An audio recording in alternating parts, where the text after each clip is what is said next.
An empire desired to conquer different countries around it, but an ordinary young man would risk his life to stop the empire's greed. One of the countries that this empire wanted to conquer was the country of Tortes. In this country lived a young man, named Mamet, who was from the Tugril tribe, and he would do everything in his power to prevent the possible wars from happening. So that he could do what he wanted, he tried to get the title of a pasha of their country. A pasha had a high position in their country and had the privilege to participate in the conversation about the state, and give suggestions for the betterment of the country. Even though Mamet was still young, people had already seen that he possessed talent and intelligence that was not ordinary for his age. This was the reason why at a young age, he got the title of Pasha, and he was also the youngest person to get this title in the history of the country of Tortes. One night while at a festival, he was approached by Ibrahim, who became his friend while they were training as warriors of the country. After a while, the dancer Shara, who was Ibrahim's friend, approached them, and she was introduced to Mamet. She suddenly pulled Mamet to dance so he could enjoy the night, and being the youngest pasha, the people quickly recognized him. One day, Mamet was summoned for an emergency meeting of the pashas. It had been 12 years when the empire of Baltran suddenly attacked the country of Tortes. Even though the war ended in a short time, the relationship between Tortes and Baltran was not good. Until one day, the dead body of Baltran's prime minister, named Franz, was found near the border of Tortes. In the anger of the empire, it sent a letter to Tortes with the arrow that was found in Franz's body. It was stated in this letter that the Tortes had to send one of their high officials to the empire, and if the Tortes did not comply until the end of the 7th day, the empire of Baltran would consider the killing of Franz as a declaration of war. And this was the reason for a sudden meeting of the pashas. One of the pashas, named Zaganos, said that there was no need to follow Baltran's demand because this was already a war, and from the beginning, Baltran was a threat, and the war with them could not be avoided. Another pasha, named Halil, opposed it because the Tortes could not win against Baltran, and that the war that happened 12 years ago should not be allowed to happen again. Halil suggested on sending a sacrifice to Baltran Empire. Mamet joined the conversation and asked if they could think of another solution other than sending a sacrifice and going to war. But Zaganos rejected his opinion and hindered him from pursuing his idea, so Mamet could not do anything. After the meeting, Mamet and Halil talked about the war that happened before because Mamet also did not want more people to die. After their conversation, Mamet immediately investigated the incident that caused their current problem. He ventured hoping that he might find evidence proving that Tortes was not responsible for the assassination of the Baltran's prime minister. When he saw the arrow that was sent to them, he noticed that it was not made from the tertiary feather of an eagle that were usually used in creating arrows in Tortes. Instead, it was from the primary feather used for the flight of eagle, which was normally used by the Baltran Empire. He immediately looked for Halil to tell him about his discovery, but found out that Halil left to serve as a sacrifice for the empire. Zaganos said that Halil went to the leader of the Tortes, named Barik, to volunteer himself as a sacrifice. Since Mamet had a hunch that this was just a plot by the empire to have an excuse to initiate a war, so he immediately left to chase Halil. Baltran's minister, named Louis, found out that the sacrifice that they were asking for was heading to their empire. For this reason, he decided to carry out his second plan. He went to their emperor, named Goldbolt, to ask for his permission. Mamet owed his life to Halil because the old man sheltered him after the empire attacked the village of the Tugril, where only Mamet was left alive. When Mamet reached Halil, he showed the arrow to him, but Halil knew that it was still not enough evidence to show to the empire. But Mamet was still confident that they could prevent the possible war to happen. They continued to Baltran, but they were suddenly ambushed by Louis's men who were known as Rod Orm.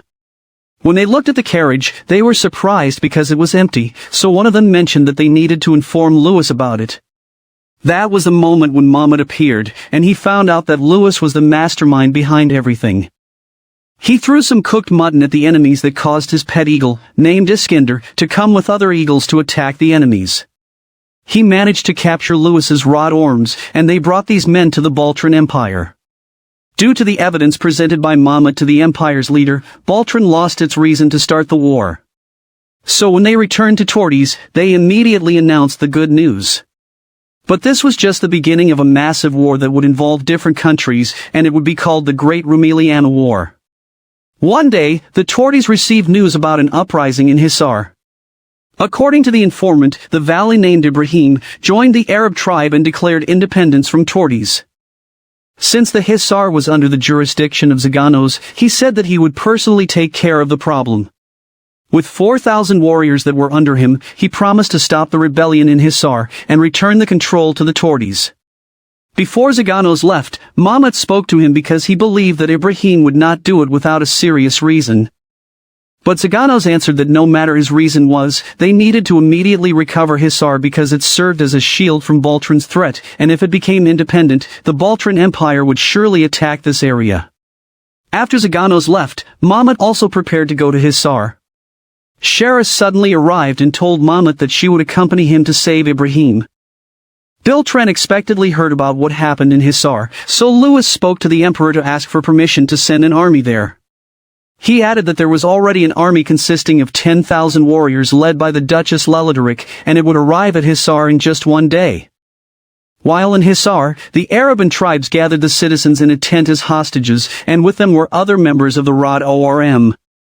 When Mahmud and Shara arrived at Hisar, they learned about the situation, and while peeking into the tent, Mahmud smelled oil in it. Just a few minutes later, the army of Zaganos also arrived. One member of Rod Orm ordered Ibrahim to prevent Zaganos' army from entering until the imperial army arrived. Ibrahim could do nothing but obey for the safety of his family and people. Louis found out that Zaganos was already at Hisar, and Zaganos also learned that an army of Arabs was coming, so they decided not to attack. Ibrahim was thinking about letting Zaganos' army enter the city, but he was worried about his family. When an Arab noticed Mahmud, he was not caught as a spy because Shara knew how to speak Arabic, and she introduced themselves as dancers. When the other Arabs came to them, they found out that this was all Louis's plan and just instructed the Arabs what to do. While Shara was entertaining the Arabs, it was here that Mahmud told them that the Baltran Empire planned to use them to conquer Hisar, and the promise to give them their own country was a lie. One of Louis's men approached to stop Mahmud, so he just made him follow in an alley. They both fought, and when Mahmud broke the opponent's sword, his enemy took out the Rod Orm's sword. He told Mahmud to put down his weapon because if he refused to do it, he would whistle to give a signal to his companion to immediately set the tent on fire. Mahmud followed his demand, then the enemy attacked him in the stomach.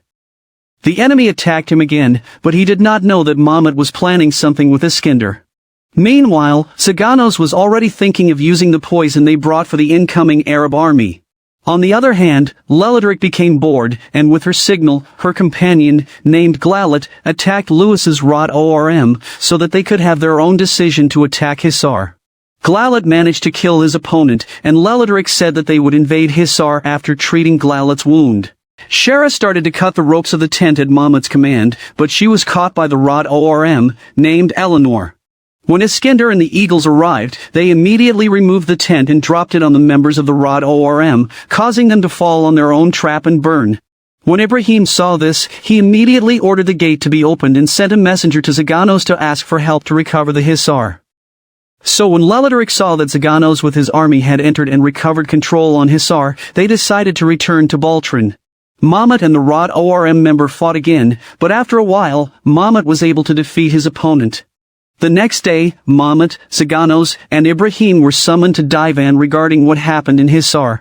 Mahmud was asked why he freed the Arabs who were accomplices of the Rod Orm in the attack on Hisar. He answered that based on what he observed, there might be an effect in the future if they would not free the Arabs. These people might retaliate against the non-Arabs, and could lead the Baltran Empire to have another chance to attack. Then the three of them waited in a room while the other pashas were discussing their decision on them. After some time, they decided to keep Zaganos as Pasha, and Ibrahim as Vali, but Mahmud was demoted as Binbashi to serve Halil. Mahmud asked Halil why he was removed as a Pasha, so Halil explained that although saving Ibrahim was dignified, it was not the priority of a Pasha. Aside from that, he also forgot his position as Pasha when he suddenly left for Hisar. Halil also added that the decision on him only proved that he needed to learn more, and suggested that it would be better for him to meet new people and travel to see the different situations outside their country. After hearing this, Mahmud realized his mistakes. Before Halil left, he asked him if Torties was preparing for a war. But Halil did not answer him because he was no longer a pasha. While Mahmud was alone and thinking about what had happened to him, Zaganos approached him. He told Mahmud that without him, he might not be able to do something for Hisar, and he could say that Mahmud had saved him. Then he gave Mahmud the Pyrami's charm that he was using to communicate to all of his spies that he distributed in all parts of the continent.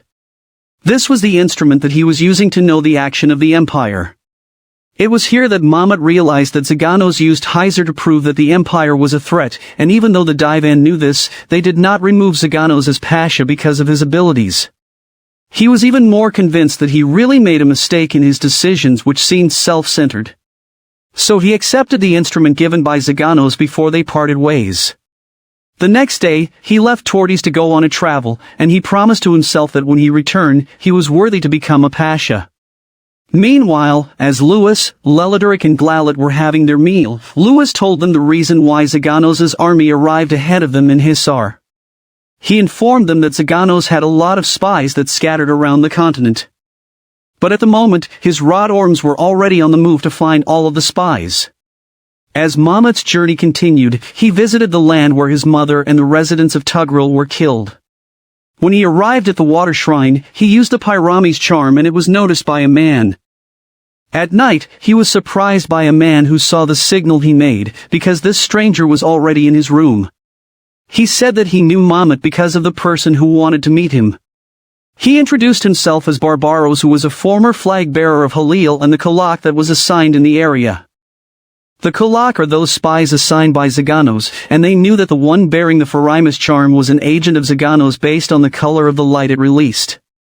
He also explained the work of Kalak and its duties among agents. That's why they were usually seen near the water shrine of assigned area. But in the past few weeks, the number of Kalak started to decrease due to the Rod Orm that Louis had sent to execute them. Then Mahmud also asked about the person who wanted to meet him. So Barbaros told him that this man had a message, and he wanted Mahmud to know where he could find him. After their conversation, Mahmud went to the place, and an eagle appeared to him. He followed it until he saw a man, named Suleiman, who was the leader of the Kalak. When they talked, Mahmud found out that Suleiman had an eagle because he was also a Tugril, and they were the only survivors from the tribe of Tugril. Suleiman told him the story when he was in Florence 12 years ago. He served under Giovanni from the Orsini family, and they traveled to Rumeliana. They were in Midland when he found out what happened in the village of Tugril. He did not waste time and hurried back home, but all he could find were burnt houses. He was devastated and wandered around the Tordes when he overheard some men talking bad things about the Tugril, which annoyed him. In his anger, he got into a fight with these people and was beaten. That was when he met Zaganos, who was 14 years old at the time. When the young Zaganos saw his eagle, he could tell that Suleiman was the Tugril who served Giovanni. A few years later, when Suleiman was running a shop, he was visited by Zaganos, who was already one of the pasha. They had a conversation and talked about the country of Florence. Zaganos told him that even though this city had no strong army, Florence was still a peaceful place. And it was because they could get many information from their neighboring countries. This was the moment when Suleiman found out that Giovanni was also a spy for the president of Florence. So Zaganos could say that the information was the strongest weapon when it came to international politics. And based on Suleiman's experience, Zaganos knew that he had the skills of a spy that he needed. Then Zaganos offered Suleiman to be the leader of the spy network that he would establish, and it would surpass what Florence was doing. Suleiman did not hesitate to accept Zaganos' offer, and he used his connections during the times when he was still traveling. Meanwhile, Barbaros was sleeping when members of Rod Orm, led by Eleanor, attempted to attack him. After being attacked by Eleanor's colleagues, Barbaros whistled, so when Mahmud and Suleiman heard it, they knew that something bad occurred. Eleanor's group was able to surround Barbaros, but Mahmud and Suleiman's eagles helped, causing Barbaros to injure Eleanor's two companions. Mahmud immediately went to their location to help fight Eleanor. But he did not know that Eleanor had prepared blood with sheep's meat, and threw it at him, causing the eagles to attack Mahmud. To stop the eagles from attacking Mahmud, Suleiman whistled and told Mahmud to wash himself first. That was when Eleanor found out that Suleiman's whistle had different kinds of sound that gave different signals to the eagles. After Mamet returned, he immediately attacked even though Suleiman had not given him a signal. He did not expect that Eleanor had already memorized the movements of his attacks, so he failed to stop her. Suleiman immediately helped him. They retreated to think of a new plan, and when they found a hidden place to rest, Suleiman slapped and reprimanded Mamet for being selfish. Mamet did not expect that, but he immediately understood what Suleiman wanted to convey to him. Eleanor started burning houses in the village to get Suleiman and Mamet out. When they showed up, Eleanor's two companions immediately attacked them, but they did not know that Suleiman had prepared for them. After Mamet managed to stop Eleanor's weapon, Suleiman ordered Iskender and Katerina to attack her. So Eleanor and her two companions tried to run away until her companions sacrificed their lives, so that Iskender could not attack Eleanor again. That's why she successfully escaped. When the sun rose the next day, Suleiman told Mamet that he had to go to Altan, so that he and Zaganos could discuss the next steps. Before he left, he also gave Mamet some advice that would help him achieve his goal as a pasha. And that was the day when Mamet's journey to different countries in Rumeliana began. He went to the city of Phoenicia, which was known as Rumelia's oldest port city, and when their ship was close, he noticed the ship of Baltrin. When he arrived at the water shrine, he used the Pyrami's charm, and the Kalak assigned there, named Kiros, who was just behind him, immediately spoke to him. Kiros told him that the Phoenicia officials already knew that he was coming to the city. He warned him that this was not a good opportunity for him, since there were also people of the empire in the city. When Kiros left, Mamet was approached by the soldiers and they took him to the magistrate, named Konstantinos. He met Glalit on the way, and based on Glalit's robe and Mamet's eagle, the two identified each other. When Mamet met Konstantinos, he was invited to their emergency meeting, which was about the demand of Baltrin Empire. The empire wanted part of Phoenicia's harbor for their warships, and they were only given 10 days to think about it. When the meeting started, Konstantinos and Apollodorus debated.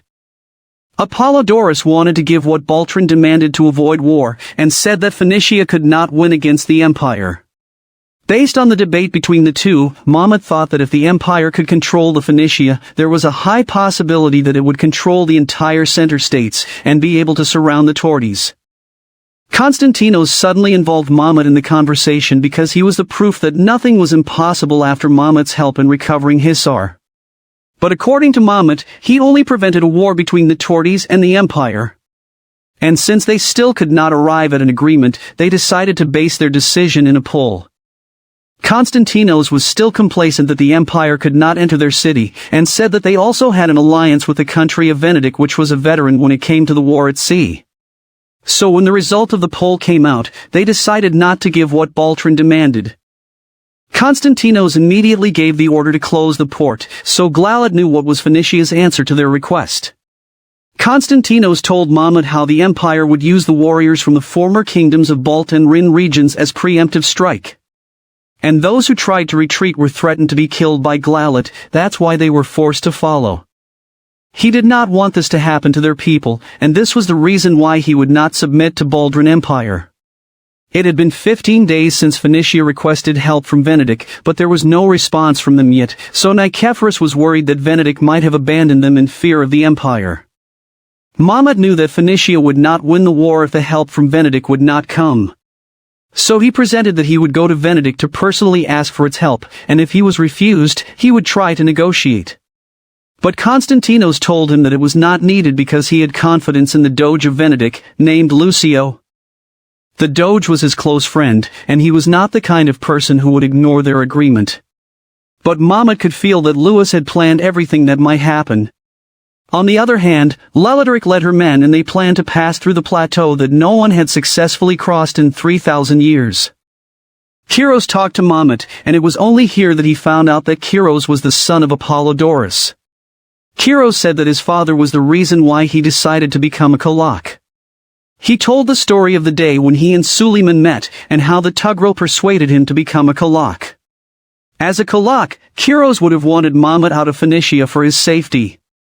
But what Mamet wanted was to go to Venedict to ask for help, and he begged Kiros to give him a ship and men. When the light of the lamp that they were carrying suddenly went out, Mamet accidentally fell, so Kiros immediately grabbed him. While Kiros was holding him, he asked something to Mahmud about Tortes, Phoenicia, and the Baltran Empire.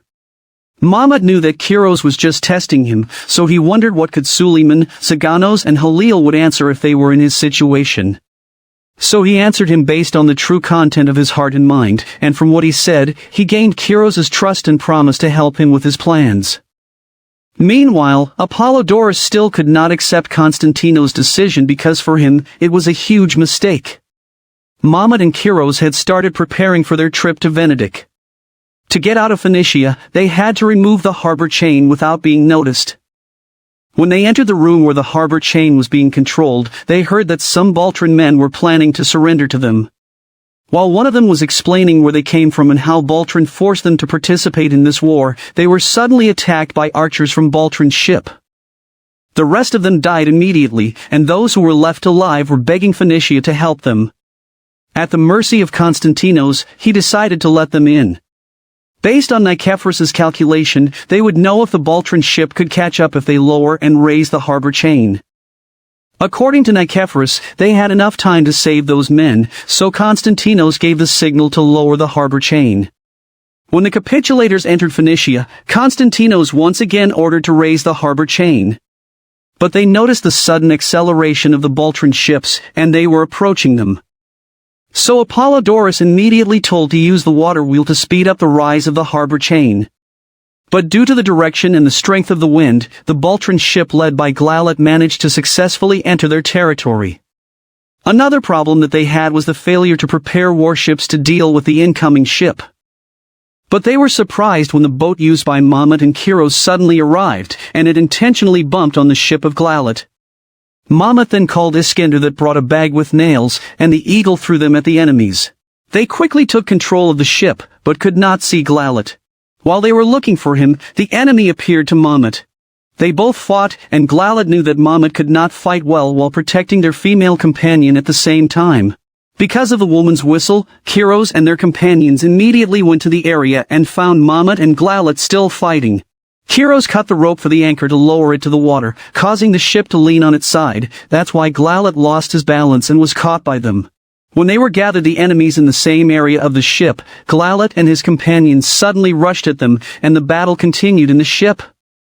While Mahmud was fighting Glalit, he felt like something was wrong with what was happening. And when he turned around, they were surprised to see the burning buildings in the city.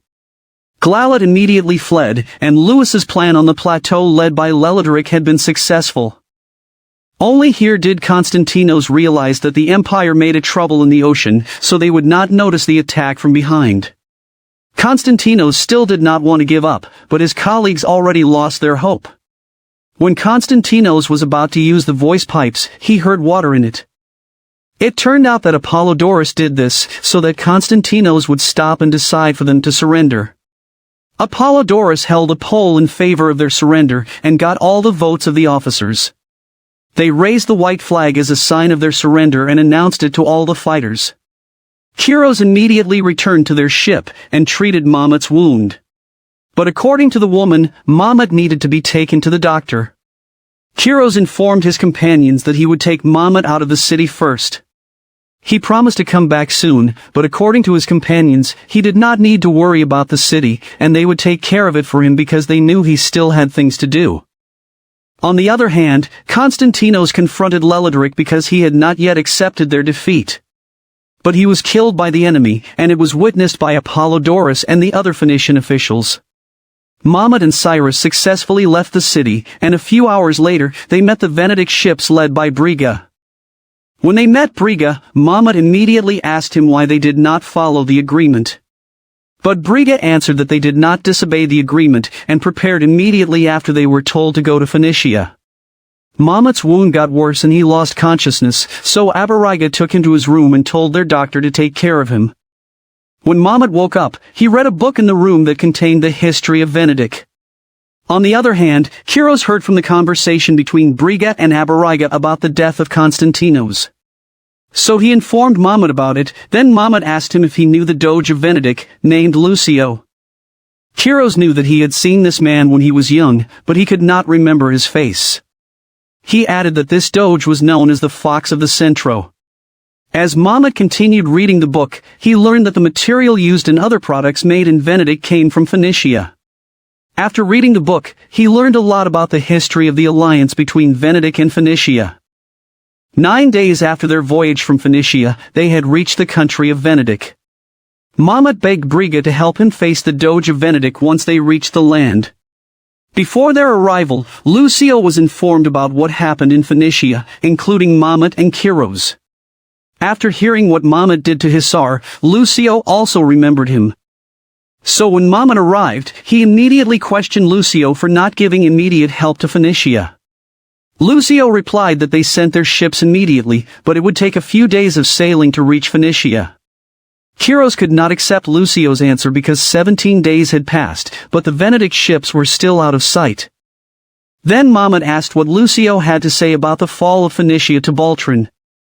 So Lucio said that they would only be concerned if Phoenicia stopped selling them the material they needed for their products, and he was also open to negotiate with Baltrin if needed. It was the moment when Mahmud told Lucio that it was Baltrin who killed his friend, Constantinos. Lucio was shocked by what he heard because he did not know that Constantinos had died.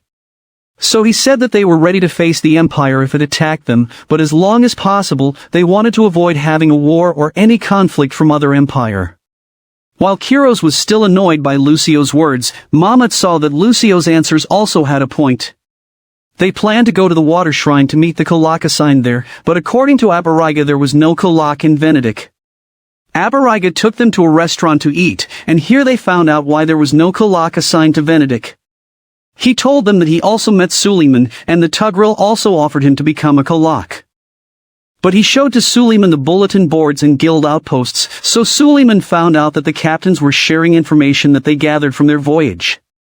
Then they met the owner of the restaurant, named Cecilia, who was Briga's wife. Abariga also told them how he ended up in Briga's care, and the reason why Briga had a scar on its face. He planned to pay Briga for what he gave to the people of Theros just to free him. Suddenly, they heard an alarm and 3 men came. They were charging Abariga for his alleged debt in his investment even though he had no insurance. Briga also came and told Abariga that what he did was against the law. He should be punished and must be evicted from Venedict. Abariga was told to do it the next day, and he needed to start packing. While Abariga was packing his things, Mahmud asked him why he did not tell Briga his reason. Abariga was sure that Briga would save him if he said that, and if Briga did this, the people may lose confidence in him for saving a criminal. Abariga was picked up to be imprisoned before the judgment of his committed crime. While Mahmud and Kiros were talking about Abariga, they heard the conversation of the people whom Abariga owed. They found out that these men set Abariga up, so Mahmud confronted them. But they did not have evidence other than what they had heard, so they were told that they could not do anything about it either. Then they decided to help Abariga in what he was going through. But they did not know that Briga and Abariga were just pretending to test Mahmud on what action he would take in this situation. Aside from that, they did not want the citizens to be surprised if Abariga left, because many people knew him after what he had done for Venedict. While at Cecilia's restaurant, people were shocked because Mahmud defeated all 20 chess players at the same time to raise money to pay off all of Abariga's debts. But those who played with him could not accept their loss, so they want their money back. Fortunately, Cecilia helped them to leave and take everything they won. The next day, Abariga saw Mahmud in a boat with Briga and its wife. Mahmud showed the money that Abariga was supposed to pay to Briga and Mora. When Abariga was about to try to tell the truth, it was Briga who continued what he had to say. The two found out that everything was just a pretense, and Briga also wanted Abariga to go with Mahmud, since they realized that they could also use the contact with Tortes in the future, and that Abariga would be the bridge between Venedict and Tortes. Mahmud said that he would use the money to buy Abariga from them, and Abariga immediately agreed to this. After they left, Lucio came and asked Briga for his opinion on Mahmud. Although Mahmud had shortcomings, Lucio still had a lot of confidence in its abilities. 13 days after the defeat of Phoenicia, the 4 sultans of the 4 nations who were allied of Tortes were summoned to vote on federalization due to the impending war with Baltrin. These sultans were Balaban, the Sultan of Muzrak, Salim of Kolak, Uzan of Buchak and Fatma of Balta. They were surprised by the result of the vote because the 4 sultans rejected the request of the Torties. While Zaganos and Suleiman were watching the sultans leaving, they were approached by a pasha named Sarucha. He said that this was the indication of the sultan's unequal treatment to them. He also warned Zaganos not to take any action against the sultans because it might just cause big problems. Mahmud and his companions went to Muzrak led by Balaban. They went straight to the water shrine to visit the Kalak assigned there. Abariga immediately knew the number of people inside and the weapons they were using. When they entered inside, they faced the Kalak, named Bayezid and Balaban's younger brother. With him was his niece, named Aish and daughter of Fatma, Sultan of Balta. Then they learned that the 4 sultans refused the request of the Torties for federalization. Mahmud wanted to talk to Balaban personally about this matter. So when they went there, they were surprised to see Balaban's famous Yenikari, which was composed of elite warriors. Bayezid learned that this army reached 10,000 and told his men to prepare because he knew that Balaban would turn to them after facing Mahmud. Mahmud and Balaban had met and talked about federalization. Mahmud asked Balaban's reason for refusing it. So Balaban answered that Torti should plead with them nicely and not just order them to agree on their demand. They also discussed Mahmud's demotion as Pasha, and Balaban offered him to join his Yenikari. He said that he did not want Mahmud's talent to be wasted. But for Mahmud, what was done to him was right, and he would do everything to return as Pasha and help the Torties. After that, Balaban became angry at Bayezid for disobeying him, and they went to the water shrine where he was hiding. Balaban wanted Bayezid to hand over Aish because they considered her a traitor. He said that she carried out a coup d'état in Balta because she was not satisfied with the decision of the sultans. When Bayezid refused to come out, Balaban ordered to burn the water shrine. While Bayezid and their companions were preparing inside to escape, Balaban invited Mahmud to the palace, and since they were surrounded by the Yenikars, they had no other choice but to follow. On the other hand, what Bayezid did to Muzrak also reached Suleiman and Torties. The Pashas had a meeting, and Zaganos wanted to take this opportunity, but Sarucha opposed him. Sarucha wanted to grant what the sultans demanded and make the 5 countries equal. But Zaganos did not want this to happen because it would cause the fall of Torties. The Pashas held a poll, and Zaganos' wishes were followed. Zaganos ordered Suleiman to convey the mission to Mahmud, who was chosen to carry out this important mission. While the Yenikars were taking Mahmud's group to their room, they attacked the Yenikars and took their clothes to pretend and roam freely in the palace. When Eleanor came, she warned Balaban for inviting Mahmud to his palace. Balaban said that this was better than letting Mahmud and his companions roam around in their place. In Eleanor's mind, Balaban did not understand how dangerous Mahmud was. Not long after, she just laughed when they saw the shackled Yenikars. Balaban immediately summoned all the Yenikars to find Mahmud and its companions. Kiros was quickly caught, and when Balaban saw Mahmud, Kiros turned on the fountain and waters forcefully came out, causing the lights of the lamps to go out. Mahmud took this opportunity and attacked. They immediately overthrew the Yenikars along with Balaban. They left the place immediately, but it turned out that Eleanor and the Rod Orms were waiting for them. Mahmud was not surprised that the Rod Orm was in Muzrak because he knew that this was the reason why the sultans refused the federalization. When Eleanor attacked, Mahmud quickly dodged, and Abariga blocked it before hitting Kiros. Mahmud fought the Rod Orms alone and quickly defeated both of them. He also managed to cut off one of Eleanor's hands. Eleanor could not believe that she was defeated, and begged Mahmud not to kill her. When the Yenikari were coming, Eleanor managed to escape from her opponent. So Mahmud and his companions also left immediately to hide, and after a while, they saw Suleiman with Bayezid. They were taken to their hideout of Bayezid, and it was here that Suleiman told Mahmud about his mission to support the anti-sultan factions in the 4 countries and lead the rebellion. Kiros had thought of what might happen to Mahmud if this mission failed. So when Mahmud stood up, he asked Bayezid if he would not mind the plan. Bayezid supported it because it was the only way to reunite the Torties and the 4 nations. Because of this, Mahmud wholeheartedly accepted this mission. While they were traveling, Mahmud said that this mission could only be completed if the sultans were replaced by someone who was a pro-Torties. He wanted Bayezid and Aish to handle Muzrak and Balta. They first went to the Buchak, but when they got close to the gate, they saw their faces displayed outside the wall, so they immediately hid. Suleiman also showed them the construction of a road that once completed, it would connect to the empire. Since the price of the jewels would be raised 10 times, the Sultan of Buchak agreed with what the empire proposed. Meanwhile, all the information that was sent by Mahmud had quickly reached Zaganos. Mahmud told his companions that they must be divided into 2 groups. The other group would go to Kulik, while the other was for Buchak. Aish said that she would join the group to Kulik because the Sultan there was her friend, and the son of the Sultan was her fiancé. Mahmud assigned Bayezid and Suleiman to Buchak to find a pro-Tordes whom they could make the new Sultan of the place, and they would accompany Aish in Kulik.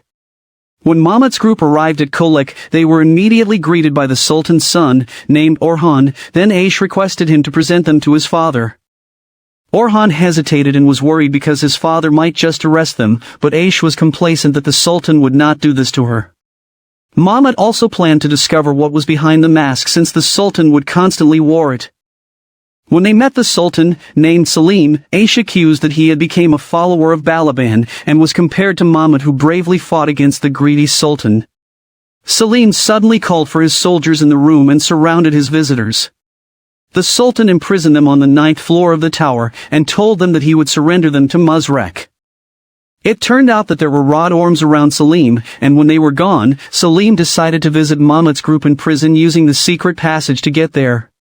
Mahmud and his companions were surprised when they saw Selim. The Sultan removed his mask and said that he used this to cover his face to deceive their enemies and make them believe that he was on their side. So he promised to help Mahmud, and that was also when Aish suggested to immediately prepare for her and Orhan's wedding in Kulik. She explained that this was their way to invite other sultans to talk to them and carry out the coup d'état.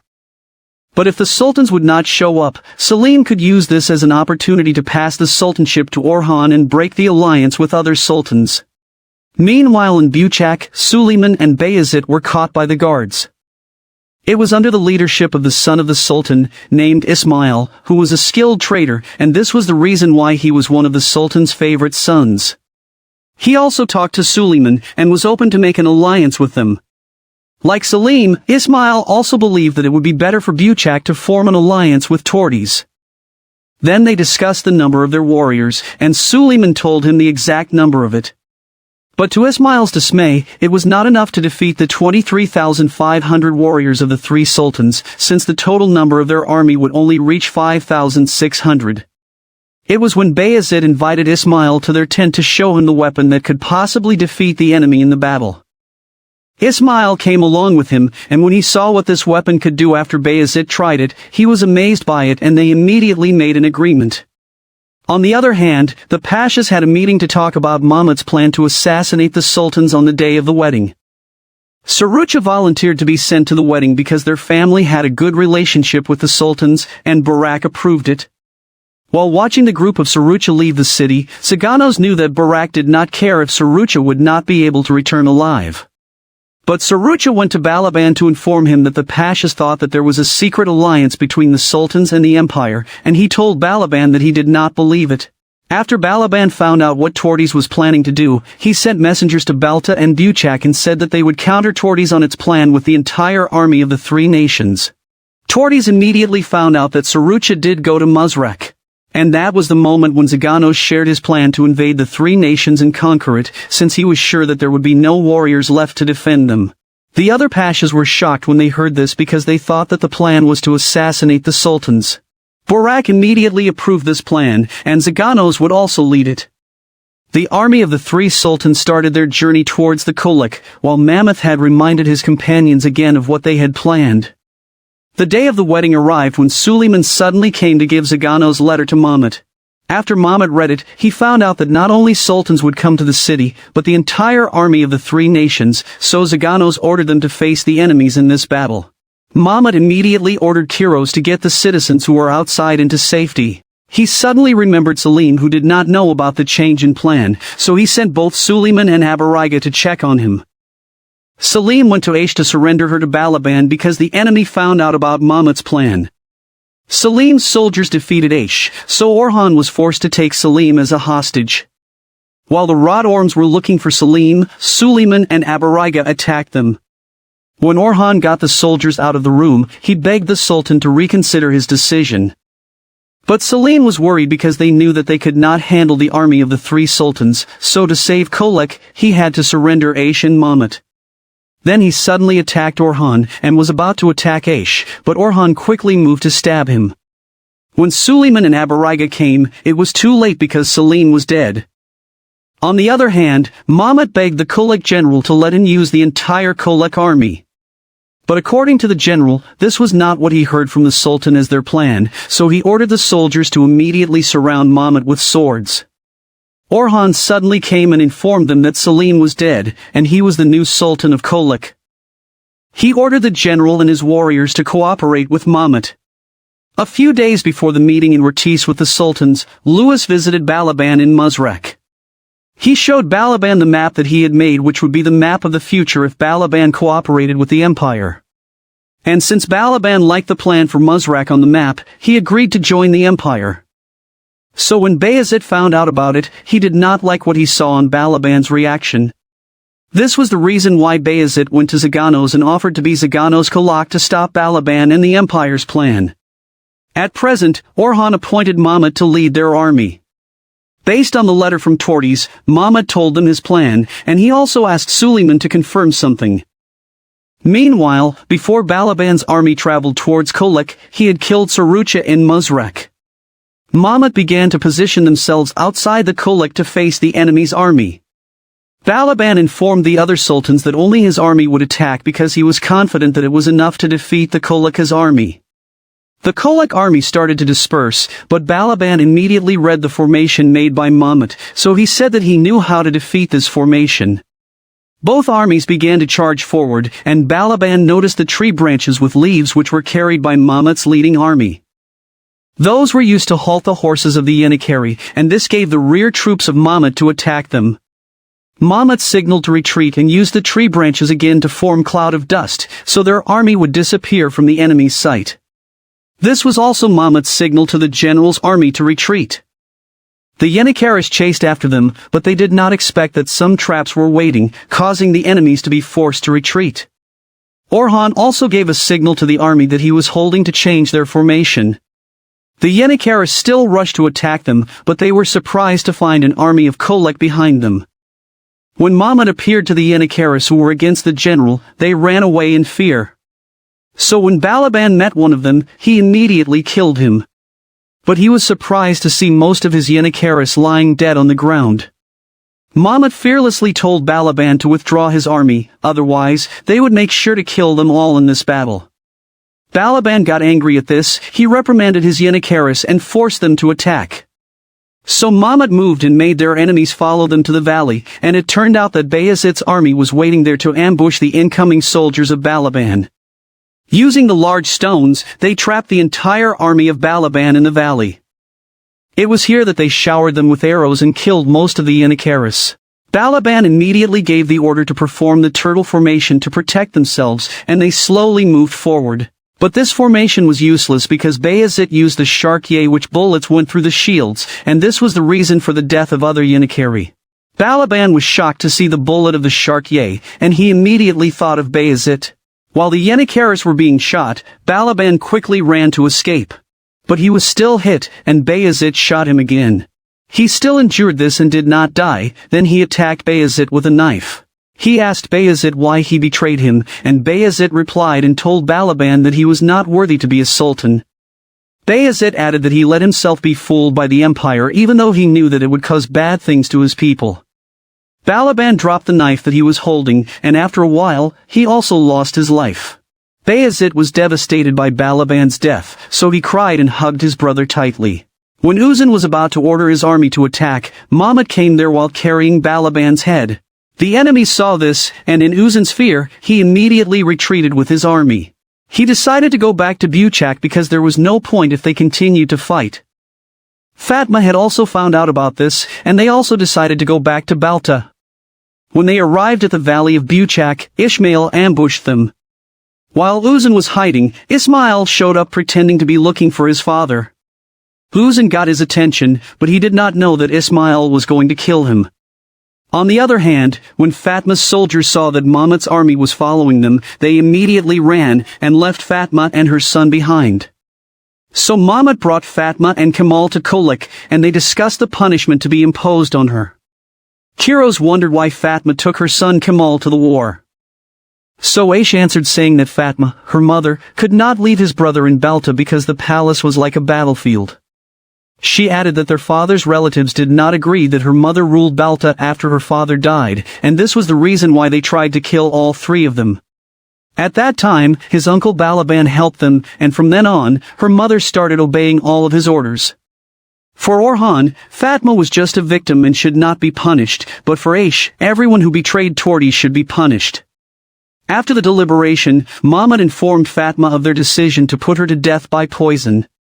Since Kamal could not be punished, he would inherit the throne in Balta, and Mahmud ensured her that they would destroy those who wanted to kill Kamal. Mahmud added that while Kamal was not yet at the right age to inherit the throne, Aish would take over the throne first, which she immediately accepted. When Mahmud served the poisoned wine, Fatma immediately drank it as an acceptance of her punishment. After a while, Fatma was surprised that she was still alive, and it turned out that it was Mahmud's decision not to pursue the punishment on her. He reasoned that Kamal was not like Ismail, Orphan, and Bayezid who would choose to kill their loved ones. He added that if they kill his mother, this would only bring hatred and anger to Kamal, and if this happened, what they did to unite the four nations and Tortis would be wasted. Suleiman was worried that the Divan might not agree with his decision. But Mahmud said that he had followed the Divan's order to oust the former sultans, and he would not let the Divan interfere in his decision. After Mahmud's successful mission to the four nations, this also immediately reached the Pashas and to the people of Tortis. And that was when the new regime of Tortis would begin with the four nations. Because of this victory in Mahmud's leadership, Barak asked him again if he wanted to return as Pasha. Mahmud knew that along with this question, the Divan also wanted to know the extent of his loyalty. Since he had a lot to do, and being a Pasha would help him in his missions, he answered that he wanted to return in the said position. With Barak's blessing, he was promoted again as Pasha of Tortis. That night, Mahmud returned the Pyrami's charm to Zaganos. But Zaganos did not accept it because and said that it could still help him. This is the end of the last episode of Altair, a record of battles. I hope you like it, and give it a thumbs up. Please subscribe to my channel so you won't miss newly uploaded videos. Thank you for watching.